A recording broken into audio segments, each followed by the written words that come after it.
Well, he skated yesterday. He's not going to play tonight. We're going to evaluate him today on something. It wasn't the old injury, and that's all I really got for you guys. It's a day-to-day thing. Can you give us a sense of when it may have happened? Yesterday, I think. I'm not quite sure. That's what it's. I don't have a timeline exactly, so I don't really want to speculate. You said it happened. It may have happened yesterday in practice. No, it might have been in the game, but I'm not quite sure because he skated yesterday. I don't have the exact timeline. That's why I don't want to speculate whether it's this time or whatever. How equipped is this team to deal with it, given they've just dealt with it? Well, I think all year we've had people step up in and out of the lineups. Casey played a big game against Edmonton. What was it? 10 days ago. A huge game to win the division. So he's done it all year for us. So just march forward. Guys are excited about tonight's game. The mentality of playing in the playoffs is one challenge. How does losing your starter, how is that a challenge for you as a coach to help your players? Well, I always go into the playoffs, and in the speeches, you're going to use 28. If you're going to go far, you're going to use 28 guys. Now, I get certain stars and stuff, I get it, but to go deep, you have to use 28 guys in your lineup. It just mostly goes that far. So you're going to have people step up, and the team step up. So that's the mentality.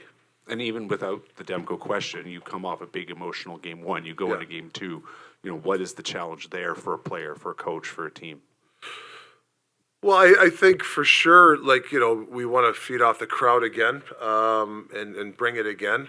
I don't think you change your game if there's certain guys, lineup changes. You just don't. We know the way we have to play, whoever's in the net, whoever's whatever line you're on. I mean, that's the mentality you have to do in the playoffs. That's just the way it is. You just march along. Rick, beyond goaltending, any other lineup changes for tonight? No. Is that sticking with a winning lineup? Is that strategic? Did you like every skater the other night that earned the opportunity to get back in there? Well, no, I don't believe you can't change the lineup. If a guy stinks, take him out, right? I mean, let's face facts. But I didn't think anybody stunk. I thought a lot of guys, whether they were just okay, they were neutral, which is okay sometimes. But there's 3 or 4 or 5 guys I think that we need to play better. But I didn't think it deserved a lineup change. Will Lafferty start with Petey again, or? I don't know. That could be in change type of thing. I'm going to do an in change thing like I did last game. Rick, just back to Demko, the fact that he's missing, he's been helping you all year winning games. When you say that you're not going to change the way you play, do you at the same time expect that your best players, knowing that a key member of the team that's helping you win games is not there, will put on their shoulders a responsibility of doing more, or is it a trap to think that way? No, I just believe that you just play the same way. I mean, because Demers in net, you're going to toe drag at the blue line. I mean, no, you shouldn't do it anyways. That's one of our staples. We don't try not to do those dumb things, right? Whether Demers in net or whoever's in net, you just don't. You try to play the right way. So why would we change? All of a sudden we're going to dump the puck in more because we have Casey in net. I mean, no, we're going to play the same way. Rick, do you have a history as a player or a coach where in the playoffs your starter suddenly injured and somebody else had to come back in? Can you regale us with something? I think Kenny Reggett went in Pittsburgh. Barrasso went down, which was huge. He was big. I'm trying to think of why am I going blank? I know Kenny Reggett for Barrasso. That was a big one for me. I wasn't there, but the next year, was it Petrangelo? What's his name? The goalie there. I wasn't there, though, but he was unreal for Pittsburgh. So there's a lot of the good stories. This looks like a real prudent trade now. I mean, you knew Casey from his Pittsburgh days, and he seems to have a certain pedigree. You guys just didn't go acquire a backup. You acquired a guy who's played a number of games. How confident are you that he can just pick it up? And go I'm real confident. I love his demeanor. Very well-liked guy. I mean, this is, anytime you get in the playoffs, there's stories. And, he's looking to be a contributor to this team. And we expect the way he's played all year for us, really solid hockey. We're not looking for him to be spectacular. We're looking to be Casey. the emotions of Game 1 were Yeah. through the roof, 70+ hits. It's probably going to be even amped up more tonight. How do you maintain that physicality and keep it on the right side of the line, stay out of the penalty box? Because as good as your penalty kill was in Game 1, you know they're going to adjust on the power play.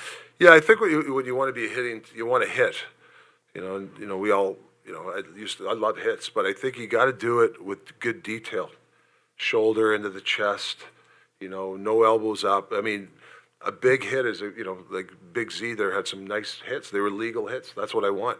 You start running around, elbows up, jumping and stuff. I mean, that's not really, maybe 10, 20 years ago, you can do that. You can't do that nowadays. It's not really tough hockey.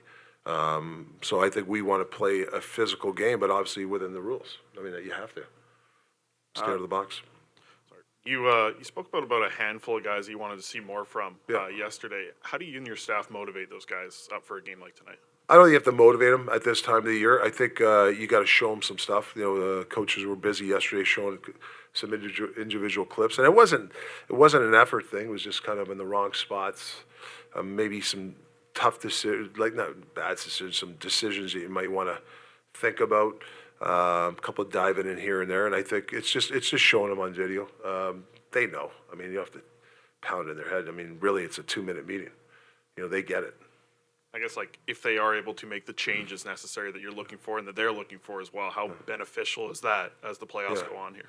Well, they've done it in the past. That's the one thing I love about this team is throughout the year is, they, whether it's an individual or a couple of guys or whatever, the team's really done a good job of bouncing back. So I'm not really worried about that. Game 1, your message to the fans was be loud. Do you have a message to the fans for Game 2?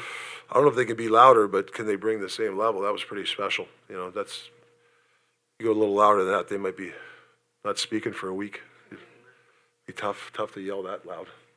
One more here. Asked Pedersen after Game 1 what he thinks he can do better tonight, and he said move his feet. I'm Yeah. curious what you saw from him and his line where they can be better tonight. Yeah, I think we're just more connected and move his feet. Like when he gets the puck, like go. Like he's a talented guy. Find that good ice and make those option plays. And then obviously the PP. He's going to get some. I think he's going to get some good looks tonight, and he's got to shoot it. He's got a hell of a shot. So don't defer, shoot it. Enough already. Like this has nothing to do with me. I don't like doing it.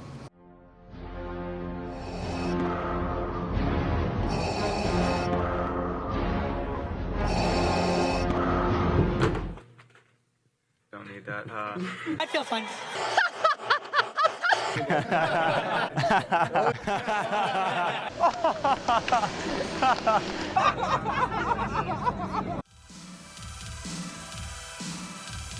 Generational talent. Thanks for liking the video and subscribing.